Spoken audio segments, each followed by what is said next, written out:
It's that time of year again. The Olivier Awards are upon us. It's always an exciting time as we get closer and closer to the biggest celebration of the best of London theatre. But with so many musicals and plays nominated, it can be difficult to follow exactly which shows are up for awards this year. Well, that's where I come in. This is your survival guide to the Olivier Awards 2025, with this format being lovingly inspired by Musical Theatre Mash's Tony Awards guides. Today, I will walk you through every show nominated in this year's awards so you can be ready for the ceremony on Sunday the 6th of April. Let's start, as we always do, with the shows nominated across Best New Musical and Best Musical Revival. Tradition! Tradition!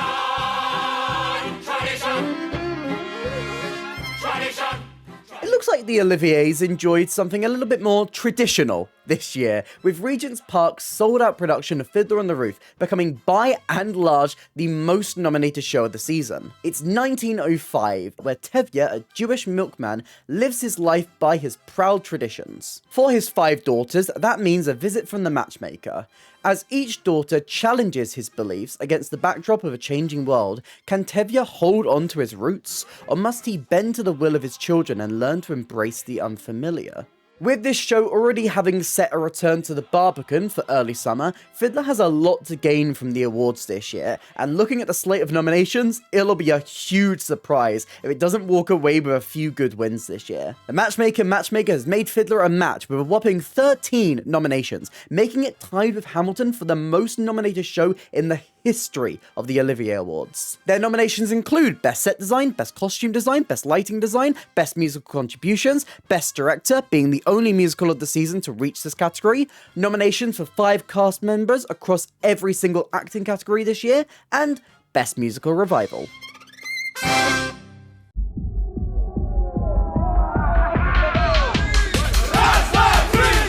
The past few years has seen the Donmar Warehouse bring over new productions of Broadway musicals we didn't quite expect to see in London. The Band's Visit and Next to Normal both were nominated but missed out on the big awards. Can this year's offering win out? Natasha Pierre and the Great Comet of 1812 adapts just 70 pages of Leo Tolstoy's epic novel War and Peace. Following the young Natasha's arrival in Moscow as she waits for her fiancé to return from war. But when she finds herself falling for the intoxicating aristocrat Anatole, it is up to unlikely hero Pierre to pick up the pieces of a shattered reputation. It's hard to predict exactly how well Great Comet will fare on the night of the awards, but if it manages to claim the big prize of Best Musical, it'll mean that every show nominated for Best Musical at the Tony Awards in 2017 will have instead won that award at the Oliviers, and honestly, that feels like cosmic justice for how difficult that season was. There's a war going on out there, somewhere, but Great Comet has won the battle at the Oliviers, becoming the most nominated new musical of the season. Great Comet is up for 6 awards, acting nods for Jamie Moscato in leading actor for some reason, despite that role feeling more suited to supporting, Chamisa Donford May in Best Leading Actress, and Maimouna Memon in Best Supporting Actress, alongside nods in Best Musical Contributions, Best Lighting Design, and Best New Musical.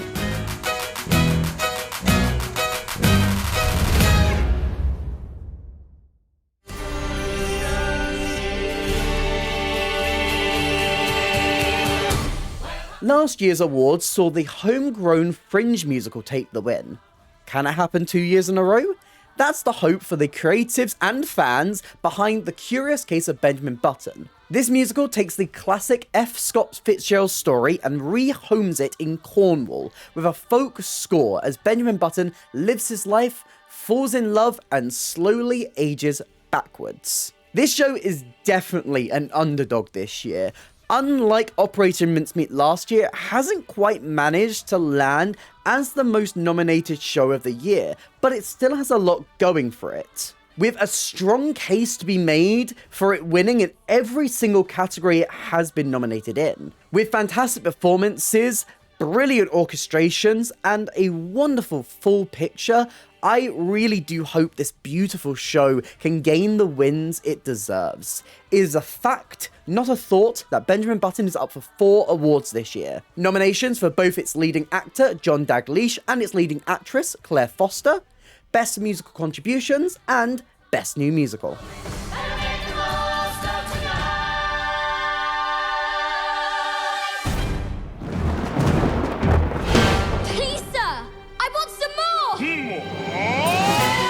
after a long break from the West End, we finally wanted more. Lionel Bart's classic adaptation of Charles Dickens' Oliver Twist has been loved by generations of theatregoers, and the latest revival returns it to an intimate stage with direction and choreography from six-time Olivier Award winner Matthew Bourne. In Victorian England, young orphan Oliver joins a gang of pickpockets as he seeks what he is desperate to find: a family and a home. I must say, I was definitely expecting more love for Oliver at this year's Oliviers. It's missed out on a couple of acting categories, and I definitely think a nod for that amazing set was definitely worth it. But where it's been nominated, it does feel like a clear frontrunner.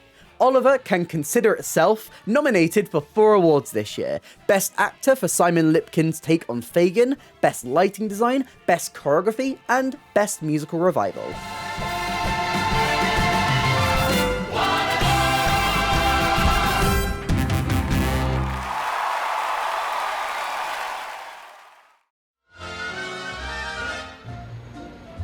It took 4 years, 2 seasons of The Crown, and 1 change in theatre, but we finally got the production of Hello Dolly, first announced for the Adelphi Theatre all the way back for 2020. Obviously, looking at the events of 2020, that didn't quite pan out as expected, but this musical made a triumphant return as it played a summer season last year at the London Palladium, starring Imelda Staunton in the title role. Hello Dolly follows widowed matchmaker Dolly Levi as she attempts to find a match for the miserable millionaire Horace Vandergelder. But who is this perfect match? Well, it's Dolly herself. Hello Dolly is certainly the most traditional of all of the musical revivals nominated this year. A classic retold and retold extremely well, but in a year of ambitious musical revivals, it does feel like it's been lost in the shuffle a little bit more than I would have hoped. Nonetheless, it has come through with some nominations, and the creators behind Dolly will certainly be putting on their Sunday clothes on the 6th of April, as they are up for 3 Olivier Awards. Acting nods for both the legendary Imelda Staunton and Andy Nyman, and Best Musical Revival.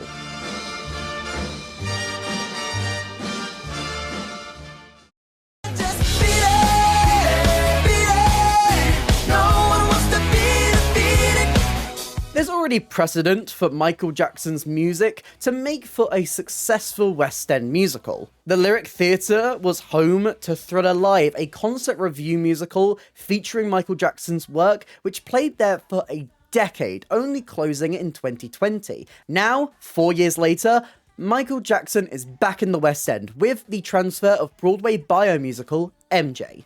Taking us through the events leading up to Michael Jackson's Dangerous tour, we explore the man behind the music, complete with a score made of MJ's biggest hits, including Smooth Criminal, Billie Jean, Man in the Mirror, and Thriller. It's interesting to note that MJ is the only Broadway transfer nominated for New Musical this year, because while Great Comet is a musical that originated on Broadway, it is technically a UK-based production. With a huge fan base and commercial following, can MJ pick up the awards this year? Well, we shouldn't count out too quickly, because it's already managed to pick up a Watson Stage Award this year for its choreography, and we're gonna have to wait until Sunday the 6th to find out if it can do it again.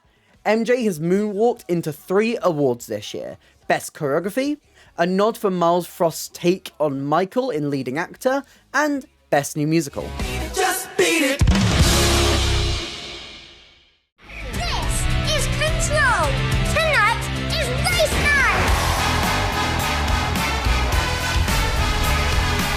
Grab your skates and head towards the light at the end of the tunnel, as Starlight Express returned to London 22 years after closing at the Apollo Victoria in 2002. This brand new production, headed up by Anne Juliet director Luke Shepherd, has transformed the Troubadour Wembley Park Theatre into an immersive racetrack for the story of steam engine Rusty, who battles diesel and electric in a championship to decide which engine is the fastest. At last year's Olivier Awards, it was the Andrew Lloyd Webber revival that came out on top. I did expect that Starlight Express would do almost as well in nominations due to the impressive technical elements of the production, but sadly it has come a little bit short. Definitely a lot shorter than this production fared at the Watson Stage Awards. However, if we've learned anything from the plot of Starlight Express, it's that we shouldn't count out the underdog. Starlight Express has skated away with 3 nominations: Best Costume Design, Best Lighting Design, and Best Musical Revival.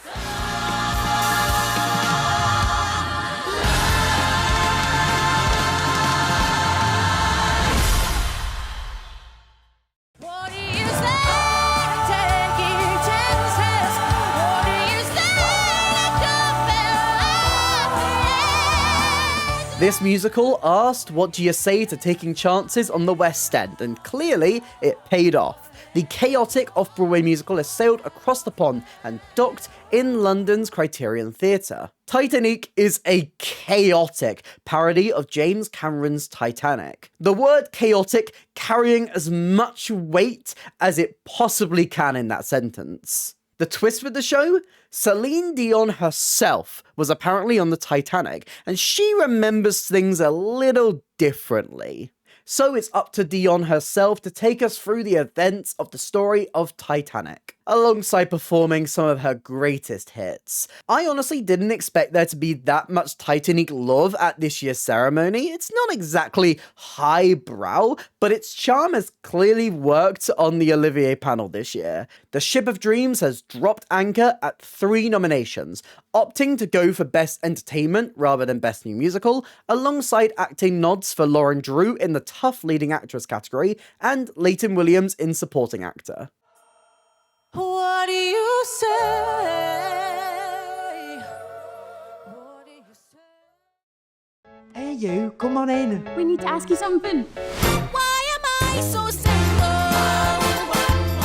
Any musical that Toby Marlowe and Lucy Moss crafted directly after 6 was going to be met with extremely high expectations. How do you follow such a ginormous hit? The answer? You look at your own sad, pathetic life. Why Am I So Single is the semi-autobiographical musical following Oliver and Nancy as they try to get to the bottom of why they are so sad and alone. Why Am I So Single was a great next step for these writers. While it did struggle in places, it had all of the charm and comedy that was evident in 6 baked in here. It was also vitally important for representation, discussing queer relationships openly on stage and bringing us the first openly non-binary lead character in a West End musical. I'm so glad it's been recognised here, even if the lack of nomination for Joe Foster highlights once again the Oliviers' failure to represent for non-binary talent on West End stages. Why Am I So Single has only matched with 1 category this year. However, it's for the big fancy award of the evening, Best New Musical. Miranda Priestley is the editor-in-chief of Runway, not to mention a legend.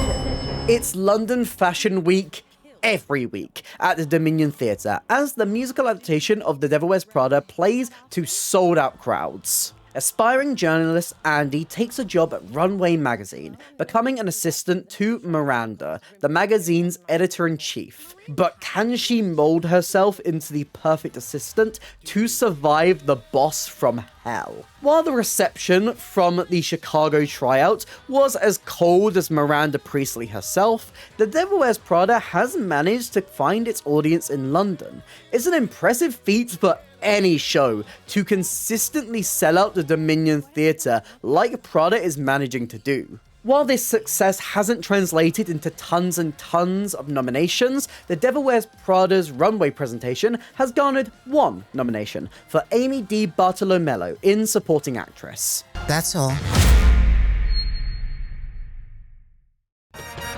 It's a revenge party, party win-win. Justice is upon the place. Get in, loser, we're going to the Oliviers. Tina Fey's Mean Girls took its sweet time coming to London, but at long last we finally got to see this cautionary tale live on a London stage. And yes, you can sit with them. This musical follows teen Katie as she finds herself integrated with the plastics, and thanks to pressure from her new friends Damien and Janice, she slowly starts to find herself becoming just as mean as them. Mean Girls doesn't exactly have the strongest track record when it comes to award shows.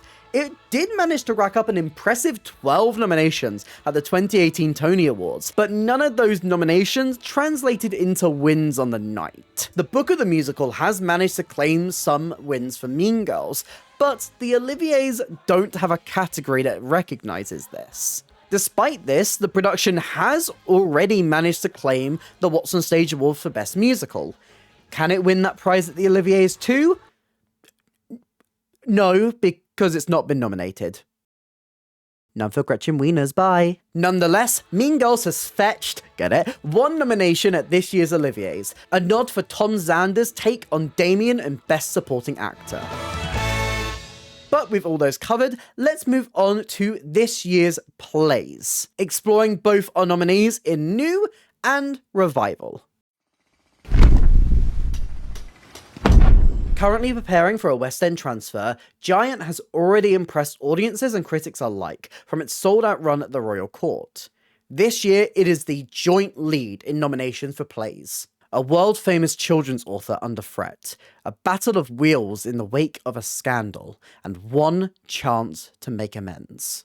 Giant's discussions feel more topical than ever, with Roald Dahl's criticisms of Israel's actions in the Second Lebanon War bearing many parallels to current events within this decades-long conflict. However, this play tackles the fine line between criticism of a government's wartime actions versus a hatred and a bigotry for a race of people, which sadly it may seem like Dahl had. This thought-provoking play is up for 5 awards. Acting nominations for Elliot Levy, Romola Gary, and John Lithgow, along with Best Director and Best New Play.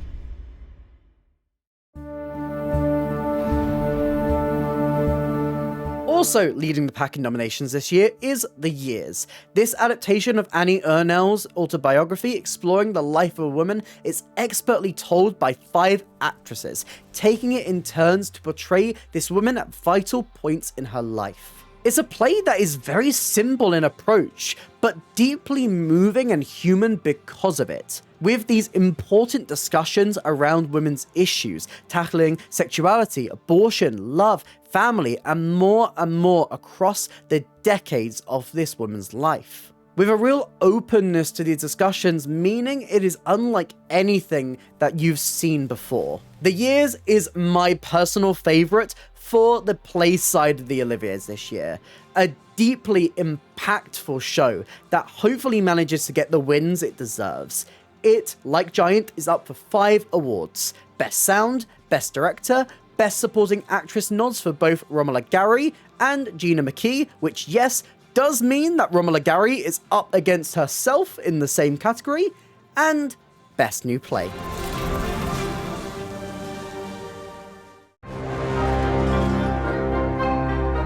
My Neighbor Totoro has definitely proved that London wants more anime adaptations, so where better to get these than Japan itself? Spirited Away adapts the classic Studio Ghibli film of the same name, and was previously seen in Japan before transferring for a short season at the London Coliseum last year. Like the film, this story follows Chihiro, a young girl who finds herself having to navigate the spirit world in order to save herself and her parents. Like Totoro before it, it is a very faithful adaptation, alongside some incredible puppetry and stagecraft, bringing this story to life, and feeling even more authentic with a troupe of Japanese actors all performing the piece in Japanese with surtitles. While it hasn't reached the same level of acclaim as Totoro did a couple of years ago, Spirited Away is still up for 4 awards. Best Costume, Best Set, Best Sound, and finally, like Totoro, has opted to place itself in Best Entertainment rather than Best New Play. This year saw a new version of Oedipus, the classic Greek tragedy about a man a little too close to his mum. The latest production to be seen in the West End reimagines this tragedy into a political thriller, with the story taking place on the night of an election. Directed by Robert Icke, this production has already set a Broadway bow for later this year, so it would be very beneficial to leave this season with some awards under its belt. With all that said, Oedipus is up for 4 awards: Best Director, Best Actor and Actress for Mark Strong and Leslie Manville, and Best Revival. This year saw a new version of Oedipus. The classic Greek tragedy about a man a little too close to his mum. Has anyone else got deja vu? The latest production to be seen off West End reimagines a tragedy into half political crisis drama, half dance piece. Directed by Matthew Warchus and Hoffe Schechter, this production is currently heading towards the end of its run at the Old Vic, and hopes to end that run with a win or two under its belt. All joking aside, yes, the two most recognised play revivals this year are two different versions of Oedipus, and in the Battle of the Oedipi, it's close, but this Old Vic version has found itself coming ever so slightly short, with 3 nominations versus the West End's 4. Old Vicipus has been nominated for Best Choreography, Best Sound, and most interestingly, Best Actress for Indira Varma, which means that this year sees 2 different takes on Jocasta nominated in this category. And yes, that does mean that the Old Vic version of Oedipus did miss out on the big award, Best Revival. A baby! A baby! A baby! Already lined up to return later this year, the National Theatre's adaptation of the classic novel Ballet Shoes has already made a huge impact in London. In a crumbling house full of dinosaur bones and fossils, 3 adopted sisters are learning who they are and who they want to be. Under the watchful eyes and guidance of their guardian, and some unlikely lodgers, they fight to pursue their individual passions. But in a world that wasn't built for women with big ambitions, can they forge a future, keep their family together, and even learn a dance or two along the way? This delightful adaptation of Ballet Shoes is up for 3 Olivier Awards this year: Best Set Design, Best Musical Contributions, and Best Entertainment Show. The first show to be produced by Tim Shearer as part of his first season at the Donmar Warehouse was Fear of 13. Nick's got a story to tell you. About how a routine traffic stop turned into a conviction for murder. About how he spent the next 22 years on death row. About how he finally petitioned the court not to ask for an appeal, but for his execution date. And about what happened next. This incredible true story is up for 2 Olivier Awards this year. Best New Play and Best Actor for Adrian Brody's London theatre debut. Can Brody win an Olivier Award and an Oscar in the same year? We'll have to wait to find out.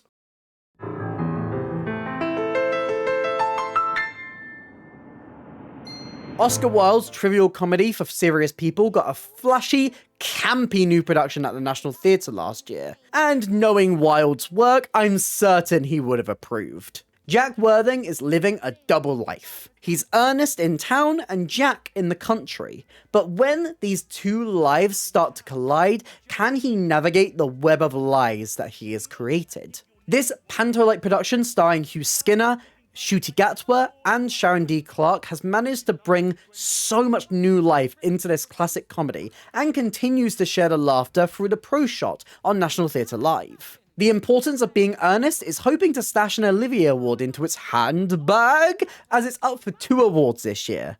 Best Supporting Actress for Sharon D. Clarke's take on the overbearing Lady Bracknell, and Best Revival. I have now realized for the first time in my life the vital importance of being...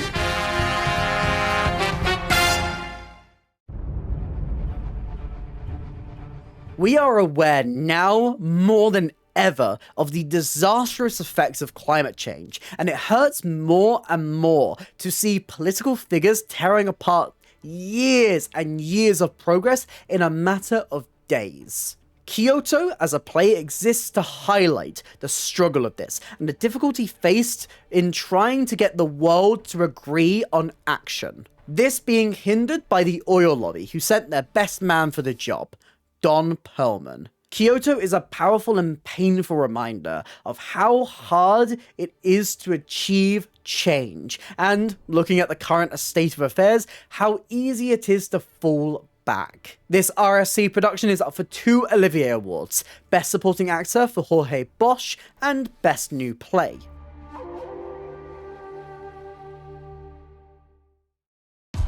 Marry me. Wants to marry me. George H. Jones.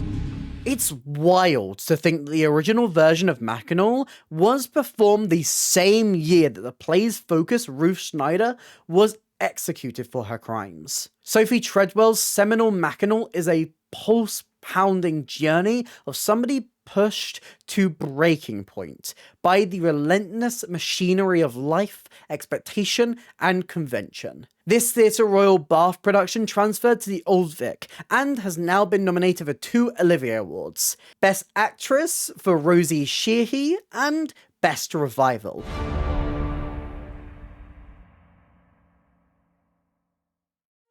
No one that's ever loved someone has lived without struggle. Well, maybe we've been through too much to romanticize struggle. After a successful run at the Bush Theatre, shifters moved into the West End's Duke of York Theatre last year. Old friends Des and Dre come crashing back into each other's lives, carrying new secrets and old scars. With the clock counting down until Des has to leave again, memories of their teen years collide with their present, and they're forced to question if destiny has brought them together again for a reason.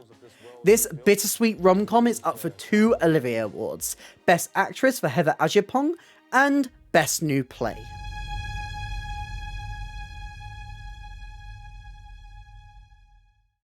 Samuel Beckett's famous absurdist play about nothing made a return to the West End last year at the Theatre Royal Haymarket. It follows 2 people waiting. They are waiting for Godot. It's exactly what it says on the tin.